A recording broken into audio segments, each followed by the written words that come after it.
ગુજરાતના મહાનગરોના રસ્તાઓની હાલત બિસ્માર. રસ્તાઓ પર છે મસમોટા ખાડા. વાત વડોદરાની કરીએ તો વડોદરામાં 6000 જેટલા ખાડા પડ્યા, જે 5 કરોડના ખર્ચે પુરાયા. તો પણ અનેક ખાડાઓ હજુ પણ વડોદરામાં રાજ કરી રહ્યા છે. ડ્રેનેજની લાઈનો નાખ્યા બાદ ન કરાઈ રીસર્ફેસિંગની કામગીરી.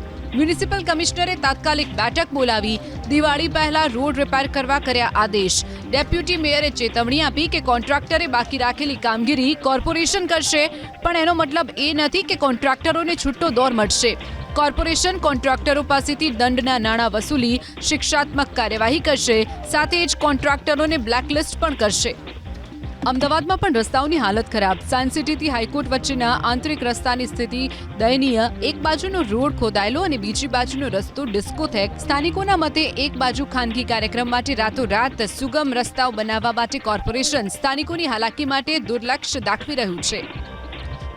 તો આ રસ્તો જુઓ. મણિનગર પાસેના હાટકેશ્વરનો આ રસ્તો એકા ક્લબથી માત્ર 2 કિલોમીટર દૂર આવેલા હાટકેશ્વરના અનેક રસ્તાઓ બેહાલ છે. વેપારીઓને પણ થઈ રહ્યું છે નુકસાન. ખરેખર કોર્પોરેશનની લીલા ન્યારી. સેલિબ્રિટીઝ ગુજરાતમાં ટેક્સ નથી ચૂકવતી, પણ એના માટે કુણા માખણ જેવા રસ્તા અને નાગરિકો માટે મગરની પીઠ જેવા રસ્તા.